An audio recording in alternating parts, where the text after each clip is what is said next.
Let's do the 60-second savings challenge. Step 1, download Rocket Money. Step 2, link your accounts and see every subscription you're paying for. Tap one you don't use and cancel it. That's money back every month. Step 3, create a financial goal. $50 every paycheck, or let the app automatically move small amounts of cash when you can afford it. In a week, you'll forget you set it up. In a month, you'll see real dollars piling up. In a year, you'll be shocked at how much money you've saved.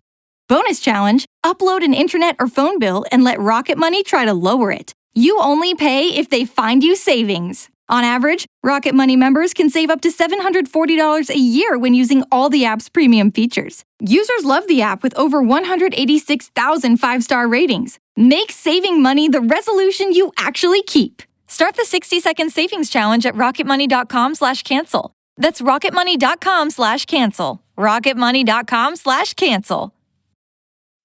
And then you have no mail-in ballots. And there would be no mail-in ballots, very important. You know, we're the only country in the world that does a system like we do. We're the only country in the world that has mail-in ballots. Unbelievable. It guarantees cheating. Quiet Riot. Hello and welcome to Quiet Riot Sunday School, the single red rose to our main show, Valentine Lovin'.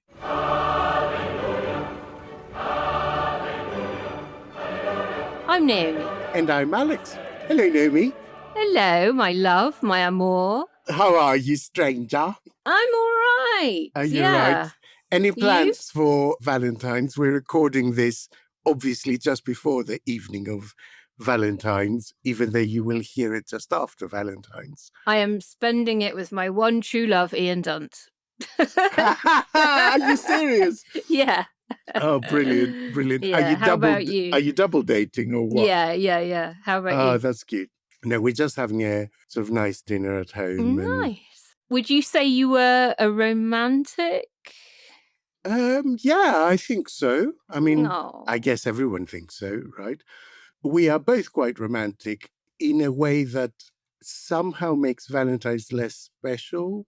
Okay, explain that. Well, we're always buying little presents for each other, and Oh. do you know what I mean? And so there's not this mad rush to buy a really nice thing, or we're always cooking nice meals for each other and buying things we don't need and really shouldn't clutter the place with for each other.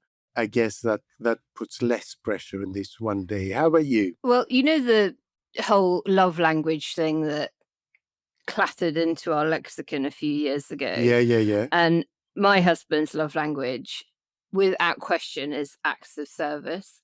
And I think the most romantic thing he's ever done for me was when... Did you say acts of service? Yeah. All right. Sorry, I thought you said access service. No. Acts and I thought we were going service. to go into some serious kink there. Keep it PG on a Sunday. And so he often changes the bed, right? I am not very good at it. He's taller. He's got a bigger wingspan than me. He can shake out a king-size duvet much more easily than I can. And he had to go away for quite a long time. We weren't even sure how long he was going to be away, but it ended up being 6 weeks.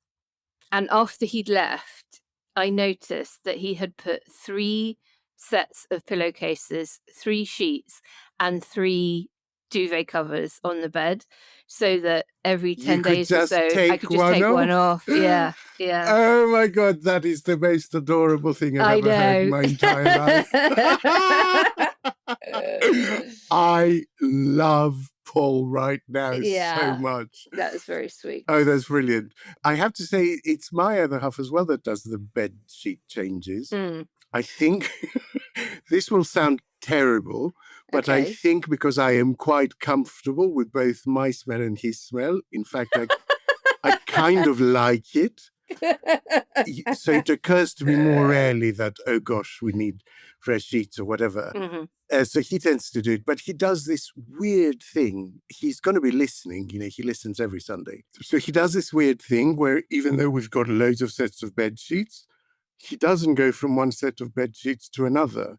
He washes the set that is on the bed and puts them out to dry that day to put them back on the bed, because he prefers things when they're very freshly and not washed, if musty that from the makes sense. cupboard. Yeah, I know. yeah. And so that means we've basically been using the same set of bed sheets for about 2 years now. And at some point they will melt and have holes in them, and we'll have to move on to the next one. Anyway, that's enough Valentine's chat, especially for anyone listening who's single. Although I have to say, I did also enjoy my life when I was single. I was very actively single, let us say. So to all you singletons out there, enjoy this day. It's for you too. Now, before we kick off, this is your final reminder to be signed up over at ko-fi.com/Quiet Riot Pod if you want to join Tuesday's editorial meeting chaired by Kenny, where you will have the chance to help us shape the show. Plus, you get the feel-good factor of helping us keep the show free of charge, released at the same time to everyone, everywhere, regardless of any ability to pay. So in terms of what to talk about today, Alex, we've decided we're going to hold off discussing the ruling of the Court on Palestine Action Group so that we can read the decision and absorb some of the reaction to it, understand the appeal process, etc. Yeah, I think that's a very quiet right thing to do, and I agree. It's quite chunky and actually quite consequential, I think. So I want to properly have a read of it, read a few pieces by legal correspondents that I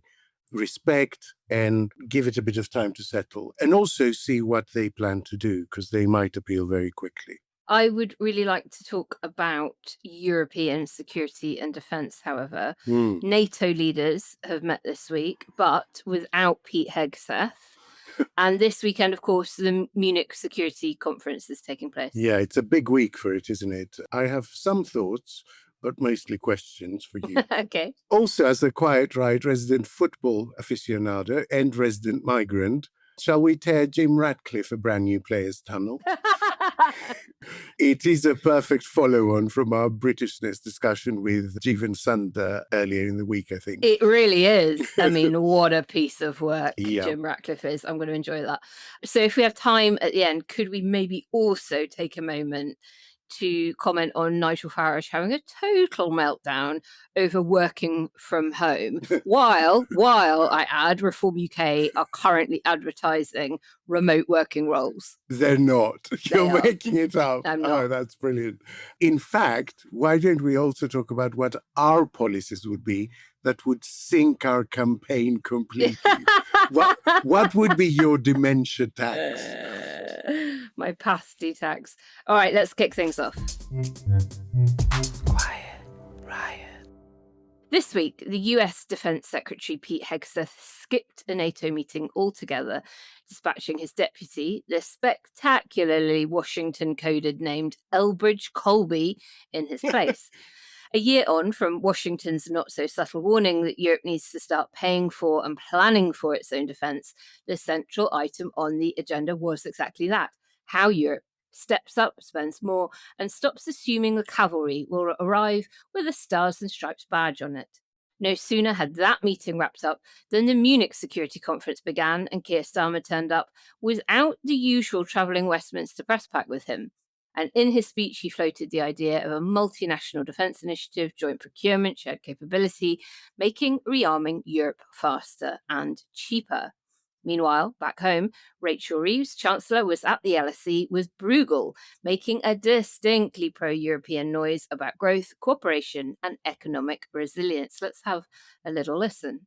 The biggest prize is clearly with the EU. And we have made progress there, and thank you for acknowledging that.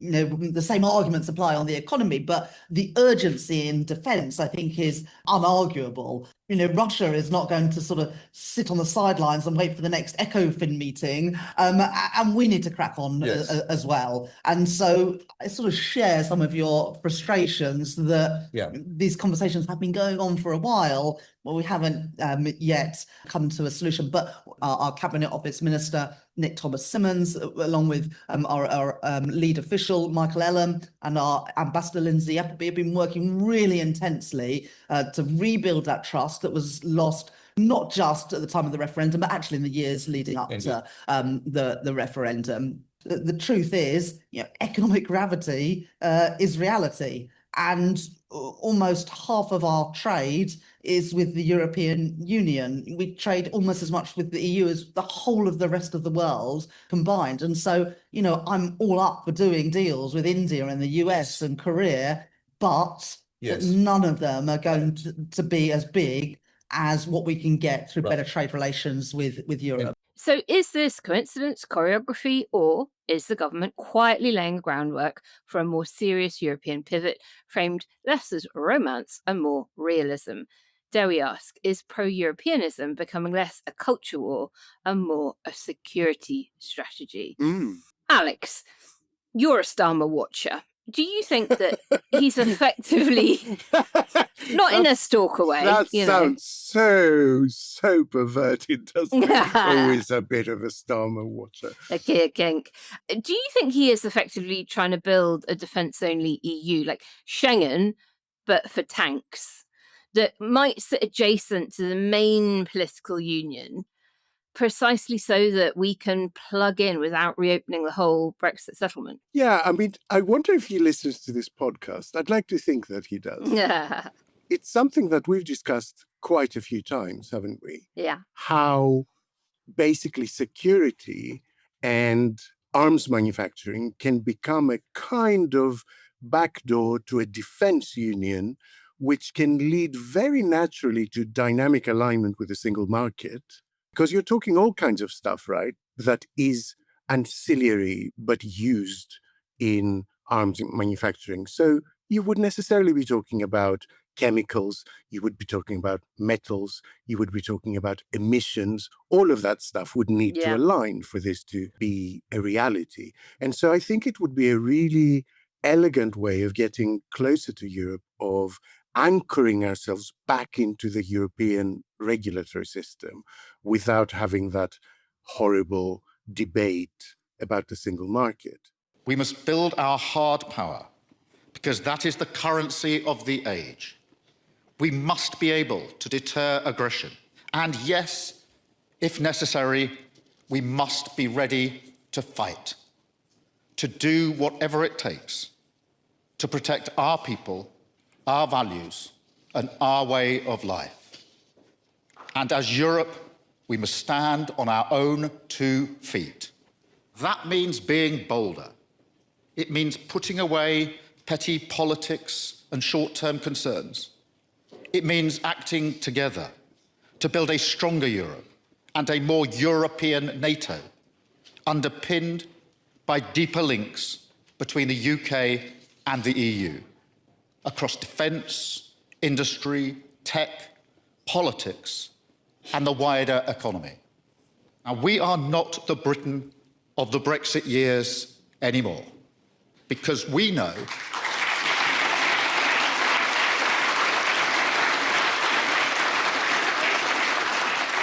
and that is because we know that in a dangerous world, we would not take control by turning inward. We would surrender it. On whether it's coincidence or choreography, I mean, Starmer said in his speech that there is no British security without Europe and no European security without Britain. That is the lesson of history, and it is today's reality too. And that seems to me just so close to what Reeves said at the LSE discussion that I cannot dismiss it as coincidence or great minds. It feels coordinated and strategic, and I welcome it with open arms because it is so obviously sensible and true. What do you think? I think this government is finally doing the reset that it needed to do. We know that Morgan McSweeney was probably more Eurosceptic than most of the Parliamentary Labour Party, certainly more than most members of the cabinet.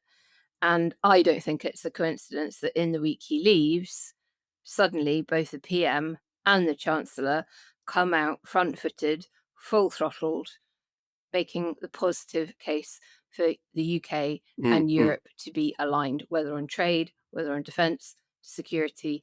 They're both pulling in the same direction, and loudly and proudly. when we look at the breakdown in the talks over access to the Security Action Fund for Europe talks at the end of last year, we knew that it was largely the French, maybe not exclusively, that were blocking UK access to it. And I think what has happened in the intervening months is that both sides have gone away. I think the allies that were pushing for the UK access in countries like Germany, Ireland, elsewhere, will have got their creative thinking caps on. And I don't believe Starmer is making this speech without having pitch role that, or maybe even in collaboration with some of the leaders of those countries too. So I think this is an incredibly positive step forward and very, very welcome.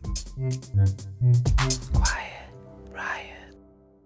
You didn't start a business just to keep the lights on. You're here to sell more today than yesterday. You're here to win. Lucky for you, Shopify built the best converting checkout on the planet. Like the just one tapping, ridiculously fast acting, sky-high sales stacking, champion of checkouts. That's the good stuff right there. So if your business is in it to win it, win with Shopify. Start your free trial today at shopify.com/win. Quiet, Riot. Now, Naomi, you spend a lot more time than I do. A lot more time than anyone does, to be honest, looking into this stuff in quite a lot of depth.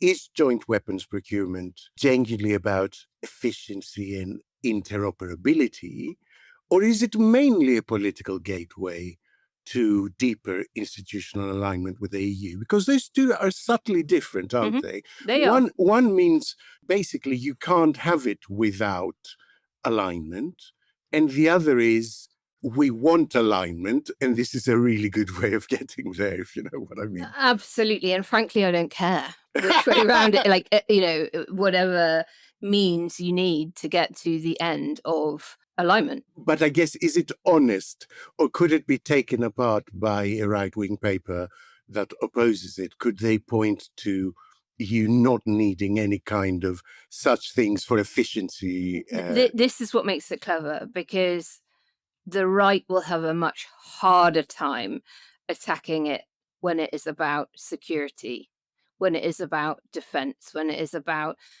Britain's powerful and advanced weapons manufacturing sector, than they would be around youth mobility schemes, around complying with food standards and animal welfare regulation. So why it is both right and ethically and morally and strategically the correct thing to do, it's also very politically clever, because while the right-wing media will doubtless find avenues by which they can criticize it, they're going to have to be a hell of a lot more creative.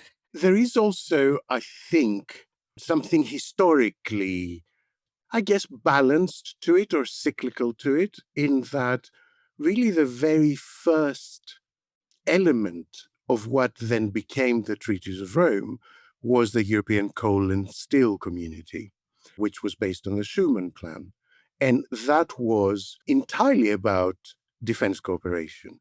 It was about no single country being able to basically make weapons of war that could turn against each other, but having to make them in collaboration with each other instead. And that is basically what then led to that expanding into a single market, to them saying, if it's got such good results for coal and steel and the arms manufacturing side of things, why don't we expand we want it for every sector? Exactly. And so there's something very elegant about this being effectively Britain's ginger first step back into the fold. History rarely repeats, but it often rhymes, as the old adage goes. And I think you're dead right. We're seeing a very similar route back to the one that created the European Union in the first place, the greatest peace project in human history. To go back to the right-wing media attack lines, well, Moscow will be drafting them.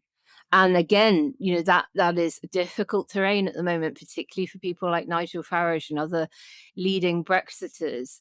They are already under the spotlight for their links to the Kremlin. And if you are proposing a collaboration with our nearest trade partners around defending Ukraine, and you're going to try and undermine it, you pretty quickly expose yourself as a Kremlin stooge. Yeah, that's true. If government reframes Europe, Alex, more along these lines, so not as a values project, but as a sort of technocratic, we've got to defend the nation, we've got to deal with the cost of living crisis. Do you think that neutralises Brexit culture wars, or do you think it risks re-litigating them? Look, there is a section of the media that would claim Brexit betrayal at Volume 11 if Starmer announced a scheme to import kiwi fruit from Morocco. So, and I think this has been a tactical error on their part, to be honest, because there is nowhere louder or shriller for them to go. Like, even their Brexit deranged audience must be used to 120-point all caps on the front of the Express screaming surrender every time there is just the slightest breeze that suggests we're not about to bomb Spain over Gibraltar. They have basically made their audience desensitized to the actual Brexit betrayal that might happen. And so let them do their thing. They've sort of muted themselves. From the flip side point of view, what's the downside for the Labour government? They're going to shout that stuff anyway, as I said. They're going to label any Labour Prime Minister a traitor to the country and a flunky of the Europeans. So you might as well take that damage for having done something meaningful that actually doesn't do some of the damage of Brexit, rather than absorbing that damage for using warmer words, which does no one any good. Indeedy. Yeah. And it's the same as Best for Britain has been talking about with regards to the customs union, which became the thing everyone was talking about a month or so ago. And we were saying, no. Like, you're going to expend political capital in Europe as well as at home, political pain for almost no economic gain. I mean, really very little.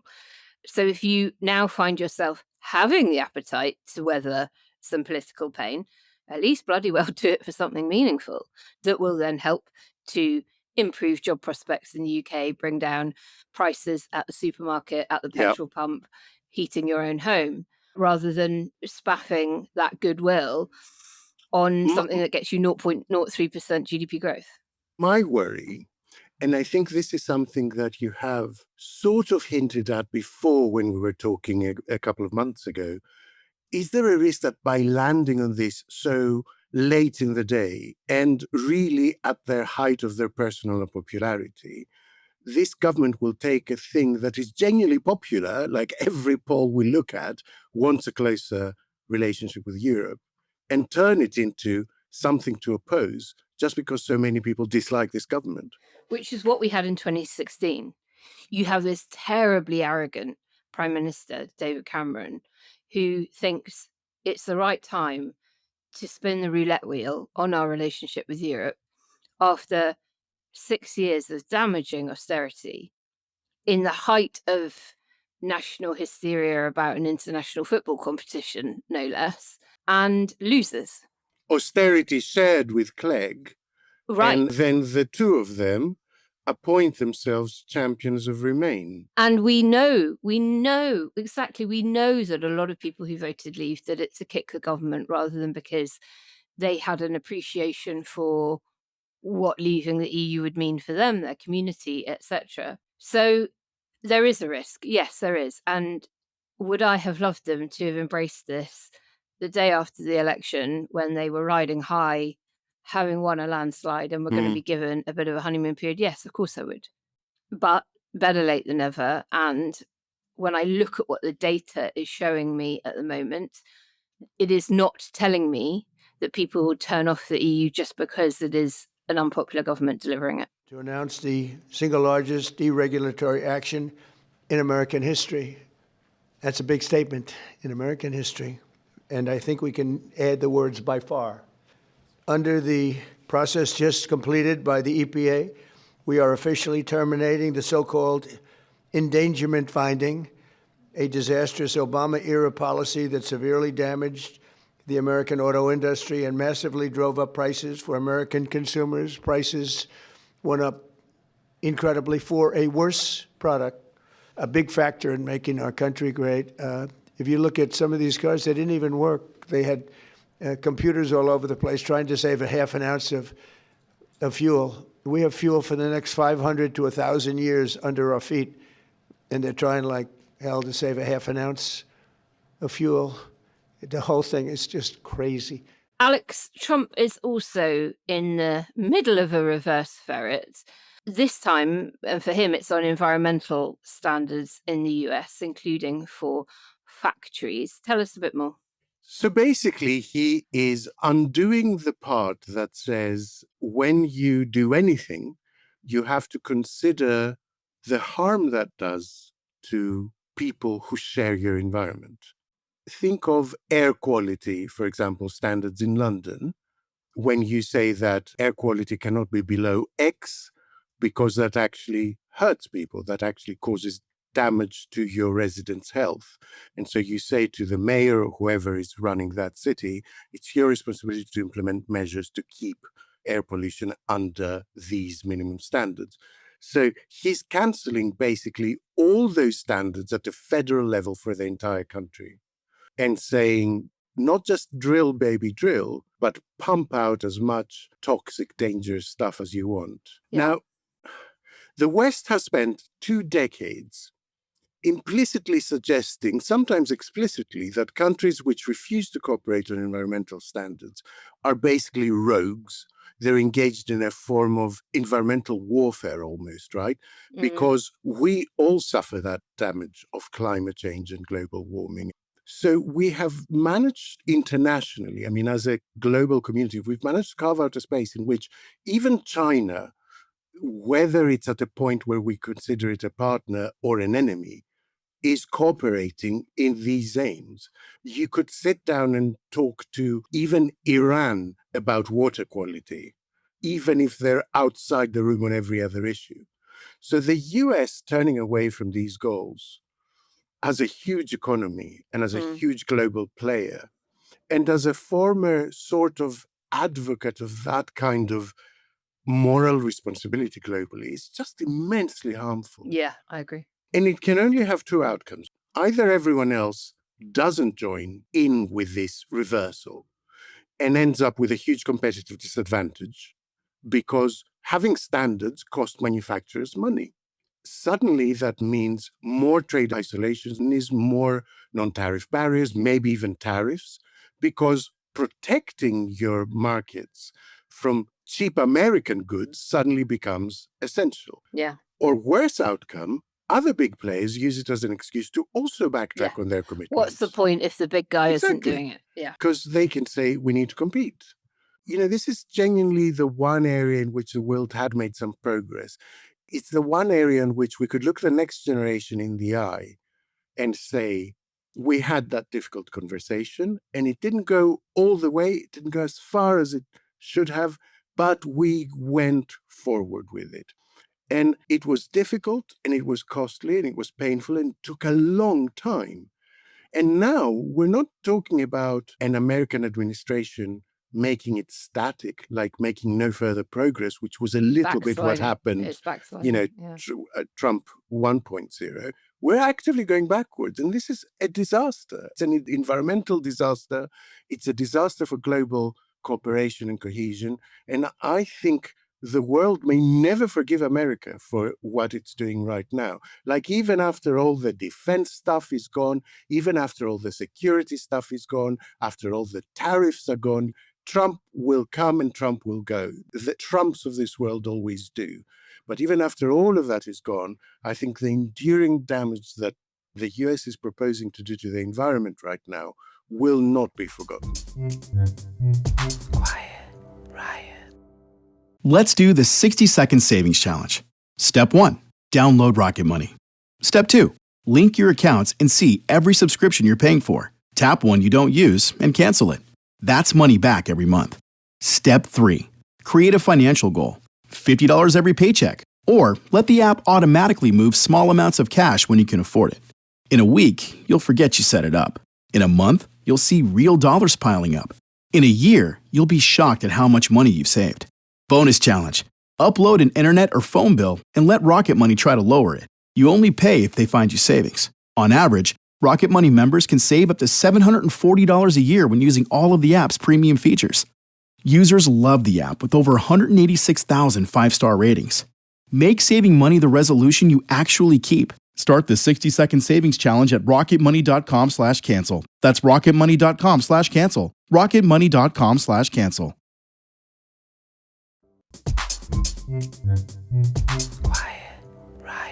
Now, this week, a row broke out over comments by Sir Jim Ratcliffe, the billionaire founder of Ineos and co-owner of Manchester United, after he said in a TV interview that the UK had been colonised by immigrants and that high migration was driving up public spending and social problems. His language was widely condemned as inflammatory and misleading. Let's have a listen. You can't have an economy with 9 million people on benefits and huge levels of immigrants coming in. I mean, the UK is being colonised. It's costing too much money. It will cause... It'll cause... Well, yeah. The UK is being colonised by immigrants, really, isn't it? I mean, the population of the UK was 58 million in 2020. Now it's 70 million. That's 12 million people. Keir Starmer called the remarks offensive and wrong. Critics noted he used inaccurate population figures while speaking from an industry summit. Ratcliffe later said he was sorry that his choice of language had offended people, but doubled down that immigration needs to be better managed. The controversy has spilled into the football world too. Manchester United has stressed its commitment to inclusivity. Fan groups are absolutely furious because, remember, Manchester United is the biggest club internationally. And the Football Association is even looking at whether their remarks could breach its rules by bringing the sport into disrepute. So, in trying to kick off a debate on immigration, has Ratcliffe actually scored an own goal, Naomi? Yes. I mean, Manchester United's top team are made up of players, 75% of whom were not born in the UK. Football in the UK, the Premiership notably, relies on immigration. You know, the world's most internationally brilliant players get plucked from wherever they grew up and brought into our teams. So he is criticising the thing he has invested in, the thing that he owns. But he doesn't mean them, you see, because he's they're feeding wealthy. into the good immigrant, bad immigrant fallacy that, you know, some people are welcome and others are not.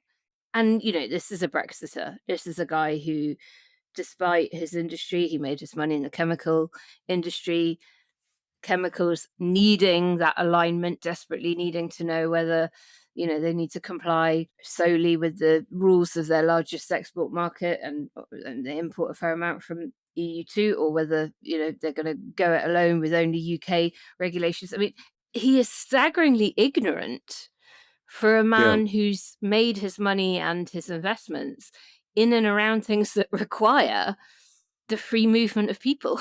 I mean, we see that so often, though, don't we? Do you remember Musk suddenly seeing his life flash before his eyes when the Trump administration suggested they would reduce visas for highly technical stuff? And suddenly he was like, oh, no, I didn't mean that. So they never mean that. Nope. is the answer. But I think what is just unforgivable for a titan of industry like him is to be so comically wrong on the facts. Yeah. That I really don't understand. I mean, he's wrong on the number of people claiming benefits being unemployed, because of course that figure includes in-work top-up benefits, which Universal accounts for credit, like a third of it. Yeah. Then he's even more catastrophically wrong on the population figures. Like the UK population in 2020 was 66.7 million, is 69.4 now. That's an estimated increase of 2.7 million people, not 12 million. Like, that's not a small error. To go back to a time when the UK's population was 58 million, so 12 million fewer, it would be 1995. So that 12 million was an increase over 3 decades. And that includes, of course, births. And people living longer, of course. And so that just makes him look stupid. It makes him look like a bigot with an agenda, basically, Of course that is it not does. even letting facts impinge on what he thinks. And then, of course, the last element of it, I looked on the BBC, they say, this is a topic of hot debate, whether migrants in general contribute to an economy or not. And that's because that has become some sterile conversation about the money people make and the tax they pay versus, I guess, how much they use the NHS or Pension. schools or whatever, when really contribution should not be measured by that. If someone is getting paid rubbish money to work in an old people's home, that should be a source of embarrassment. It shouldn't add to the claim that this person is not contributing to British society. And if anyone's not fucking contributing, it is you, Sir Jim Ratcliffe. You have dodged £4 billion in tax by moving to a country with a lower tax regime. Yeah. You are the one that's the drain on our economy, not the other way around. He moved all his residency and everything to Monaco, didn't he? He did.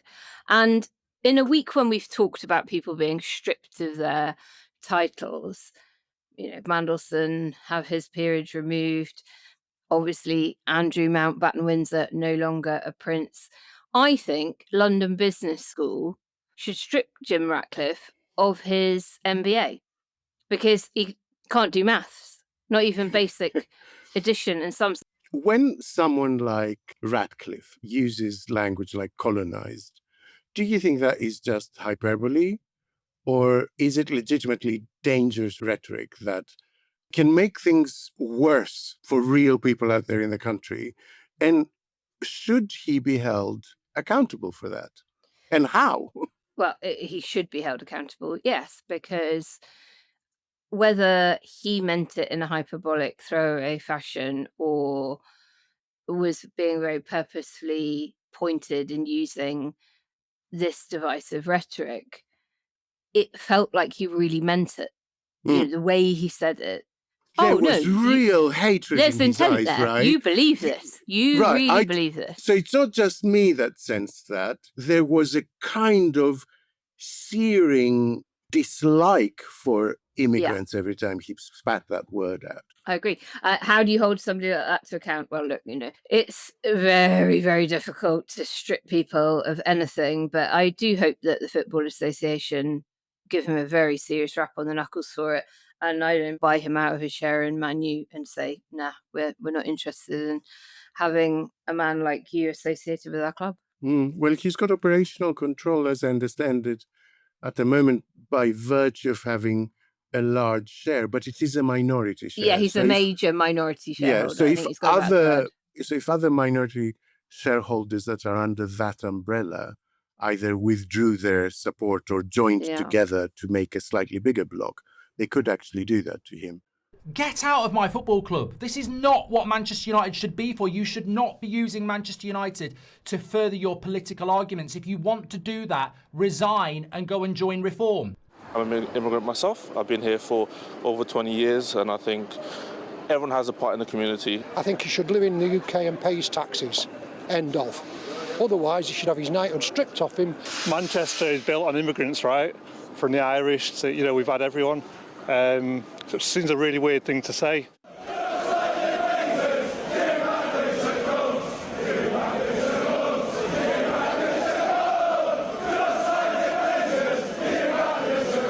You're a football guy. What do you think the reaction from fans, from the wider football community, grassroots groups, etc.? Tell us about how the UK is navigating the politics of immigration and the conversations around it now. Like, are we signalling a shift in the Overton window or kind of a backlash against divisive language? Have you seen more people row out against or in support of this kind of thinking? The worry before was that there is no line anymore. When elected MPs come out and say, I don't like seeing brown faces on telly, and there is a sort of lame apology and a lame slap on the wrist, but nothing really happens. There are no consequences. There is a fear that we're in an environment where anything goes. And I think the fact that there has been such a backlash, that it has been led from the top in this government, it does show that there is still a line if we are willing to hold it. The line is there if we're willing to hold it. And on this, people seem to be willing to hold it. And I found that actually quite comforting and very welcome. I mean, the problem is that, as with all those things, once it's out there, then the next person that says it has a bit less of an impact, and the next person that says it has a bit less of an impact. So it kind of normalizes, you know, this kind of stuff. But on the whole, I found it quite encouraging. You know, men like Jim Ratcliffe do not like to say sorry. Even such a half-assed, lame apology as he made, so basically, you know, I'm sorry you're so sensitive, will have cost him a significant amount of pride. He will have had a lot of people at high levels who surround him going, you have to take it back. And he won't have liked that. Something that I take a lot of satisfaction in, because basically the communal voices of this country made this incredibly powerful man who is used to never having to say sorry and is used to never being told no. They said, no, say sorry to him. And he had to, right? Quiet Riot. Instagram teen accounts have automatic protections for what teens see and who can contact them, plus time management tools. And Instagram will continue adding built-in safety features to help create age-appropriate experiences. Learn more about teen accounts and Instagram's ongoing work to protect teens online at instagram.com/teenaccounts.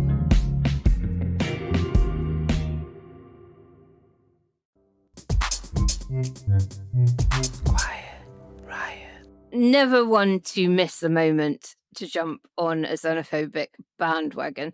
Let's have a little listen to what Farage said. Was Jim Ratcliffe right to apologise for his comments? No, he apologised for the use of one word. Colonisation. Yeah, he didn't apologise for his comments. So what did he say? He said 12 million people have come to the country in the last few years. Fact. Well, he got his facts wrong, actually. He got the dates wrong, didn't he? He meant 2000. There are 9 million people living in Britain of working age on benefits of some kind, albeit some of them in work benefits, I will grant you. Most of them are in work benefits, actually. Many of them are. No, as I said, I grant you. And he said, given that state of affairs, we don't need mass migration into Britain. Now, the use of the word colonisation, that's what he's withdrawn. Do you think that's offensive? I think it's probably, in a dictionary definition, correct, but perhaps people aren't quite ready for it. I mean, it has historical overtones, doesn't it? It does. So, Alex, Farage, who has apparently been meeting with Ratcliffe, of course, assuming he wants a fat donation, he rushed out to defend Ratcliffe. But then, obviously, because Ratcliffe apologised to an extent or did this slight backtracking, Farage gets left with a bit of egg on his face. And he said notably that maybe people are not ready for that word yet. What's he trying to signal there? Like, yeah, okay, guys, we're not going to use the word Africanization of London and colonization of Yorkshire, but we might do in the future. Yeah, he's trying to say that, you know, the boo-boo was only a very limited one, and it was basically rushing to tell the truth before people were ready to hear it. That's his claim. Yeah, and it's exactly what I was saying before. He knows that by articulating it, it moves the Overton window a little bit. And next time someone says it will be less shocking. The only way to counteract that is to punish him. And the only way to punish a politician is to say, not in my name. And the only way that can express itself is at the coming by-election, at the local elections. Local elections and elections for the Senate and elections for Holyrood typically do not get the highest turnouts, right? So if you got every person who genuinely does not want a reform government, who genuinely does not like this divisive xenophobic rhetoric, if all those people made a point of going out and voting against reform in these local elections, then the result will be a great big shock to them, I think. Well, in the Denton and Gorton by-election, Gorton and Denton, I should say, it is a constituency of two halves in that regard. I had a friend tell me this week they'd been up there campaigning, and the Denton part is Goodwin posters everywhere and flags galore. But then when you go to Gorton, it's very different. Like literally dividing communities. But the question is, which is more populous? Because in my experience, or motivated, the bit, the slightly more left-leaning anti-racist part usually has the numbers advantage, but the other bit is the bit that turns out to vote. And that's what we need to change. And I think Burnham would have walked it. Yeah, well, shoulda, coulda, woulda. Yeah. Quiet riot. This week, Farage, yet again, erupted. Not over immigration, not over the EU, not over the headwinds battering his beloved party, but over working from home. In a series of fiery media appearances and social media posts, Farage declared that remote working is destroying Britain's productivity, undermining community, and, in his telling, turning the nation into a nation of hermits in slippers.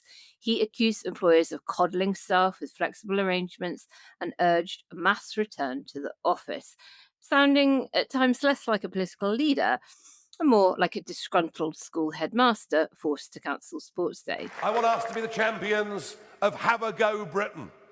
People having a go. They may succeed, they may not. It is an attitudinal change that Britain needs. An attitudinal change to hard work rather than work-life balance. An attitudinal change to the idea of working from home. People aren't more productive working at home. It's a load of nonsense. His outburst rapidly became meme fodder, partly because he has spent years championing small government populism, generally in favour of letting people do what they want. And now he seems intent on telling everyone where and when they should turn up every weekday morning. Critics have roundly mocked the pivot to town centre authoritarianism, while supporters cheerled his disdain for his Zoom-era slackness. So, whether you think this is a prescription for boosting productivity or just another culture war dunk on nebulous elites, it has prompted one question above all. Why is Nigel Farage having a meltdown about working from home in 2026? Alex, is there a contradiction here? Farage has long championed freedom from bureaucratic rules, wants a small government, yet now is lecturing employers and workers about how to organise their day. Is it going to expose deeper tension in his brand of populism? It's literally in your diary. Look, I think what he's trying to do is he's trying to connect to a group of working people whose job basically means they have to be present. They have to be geographically located in a particular place. And what he's banking on is that those people feel a profound resentment against people who have the luxury, as they might see it, of working from home. Several problems with that. The first is that very few people work from home all the time. There are people who have to go to the office for 3 or 4 days a week and get 1 day a week to work from home because their employer gives them that ability. It doesn't mean they spend their life in slippers and never socialize with anyone. The vast majority of offices at the moment have mixed working. The second part is that classes, I guess, are not as isolated as they were before. Someone whose job is to, trim the trees might have a child that does partly working from home and really appreciates having that flexibility. Yeah. Or a partner that does that. The third problem is that I think there's a whole bunch of people who work in jobs like that. For example, delivery people, to give you a small example, but also all kinds of contractors that really like having people at home for a couple of days a week. They really like not having to come round with a parcel 10 times. Right. I can tell you from experience that plumbers and electricians they are very happy for you to be there so that they can ask you a million questions about, do you want this here or there? Do you want it up or down, left, right, these taps or even those that have to go to work. It makes coordination much easier as well. Exactly. When you can say, what day are you coming? I'll just work from home that day. Yeah. I mean, it's also wrong in the facts. There are, of course, legitimate concerns about people being put in an environment where they're always working from home and never socialize. All that stuff is legitimate. Never go out to the pub after, the office or to wherever to have a word with colleagues, etc. It does create a different kind of atmosphere. But that doesn't mean that mixed working or flexible working is a problem. It just means that employers have to get that balance right. And that balance will be different from one employer to another. And for different employees, freshly out of education employees need more time in the office. They need to learn. They need to build their network. They need to observe more experienced colleagues doing a thing so that they can learn how to do it. And then as you get higher skilled and you can be trusted to be unsupervised in your work, then you can lead to much more flexible working in how you do your job, and you're measured much more in your output than your presenteeism. All of that is absolutely true. And also it eases pressure on transport. You just don't get that same horrific cram because people's hours are a bit more flexible. It's just not as bad as it used to be. And so I think there are a lot of benefits. Yes, absolutely. Every employer has to get the balance right. And so I don't know if his gambit will work. To me, this feels slightly badly thought out. Farage made his name in many ways by becoming a sort of sin bin for everyone's peccadillos, for everyone's bête noires, saying, if you don't like not being able to smoke in a pub, vote for me. If you don't like X, vote for me. If you don't like Y, vote for me. And I think he's used to using that strategy still, but that strategy is not going to get you to 40%. It reaches a point of diminishing returns where there's a lot of people going, I don't want that.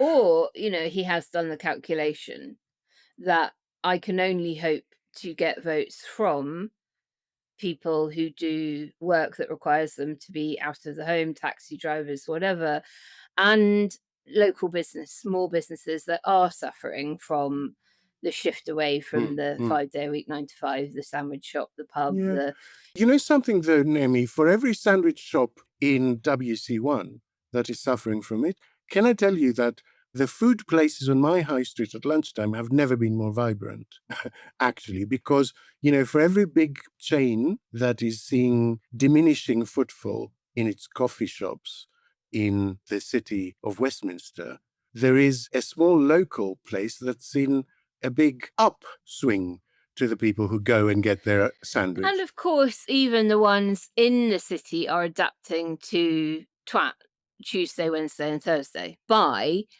instead of offering only relatively value lunch items, they're going for now the £11 salad tray with pomegranates and hummus and everything, because their calculation is, well, if people aren't having to buy lunch every day, they might be wanting to treat themselves to quite a nice lunch on the couple of days that they are in.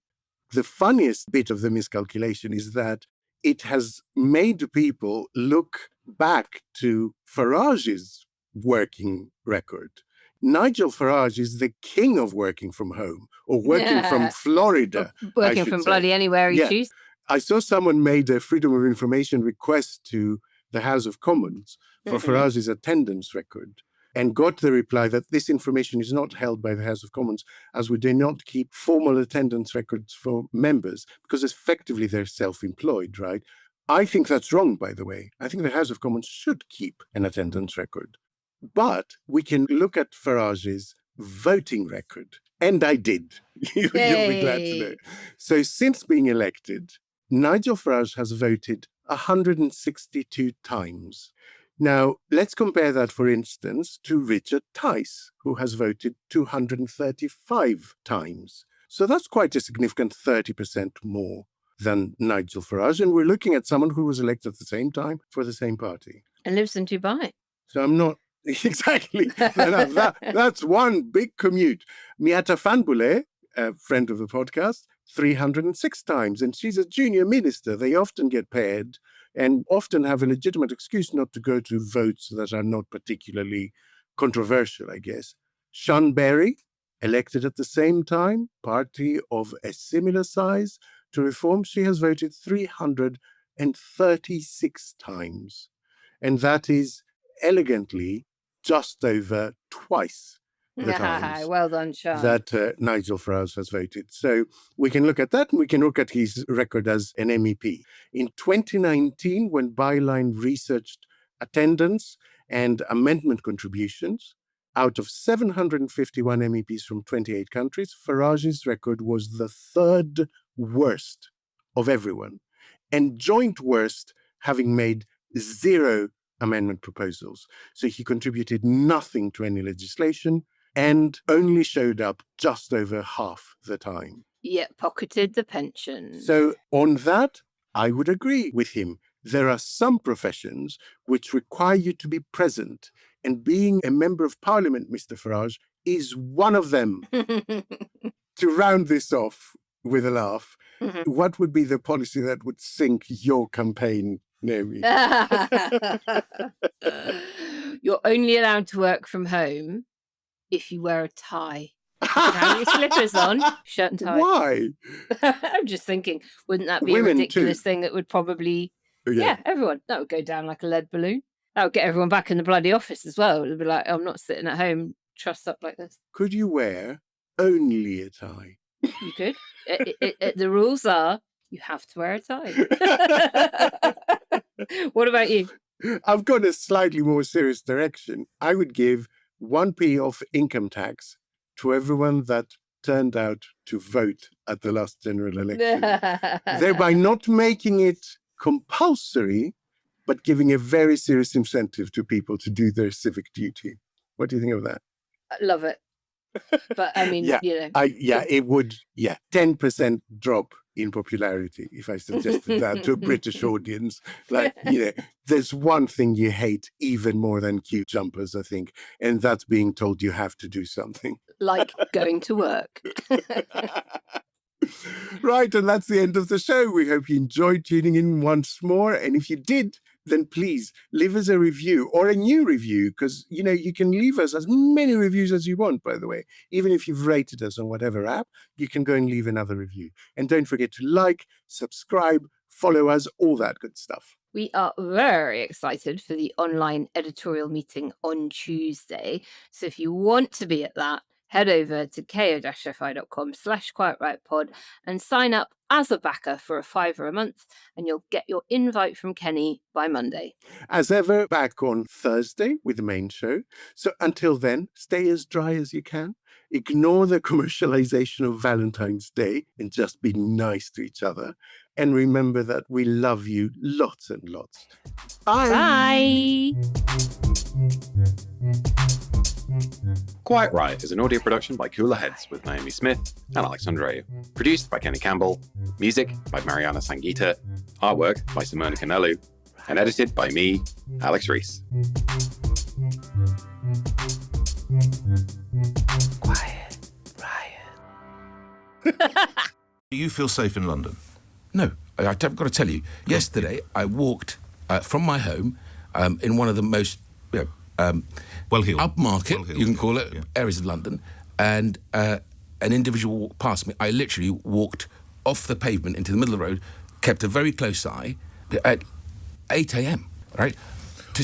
What was this individual? Did he appear to be drunk? Did he appear to be aggressive? He just looked, like, he hadn't slept, looked like somebody that might be violent. I don't know, but I just walked away from the pavement to walk, and I'm a big guy. Right? Yes, you are. That can't be right.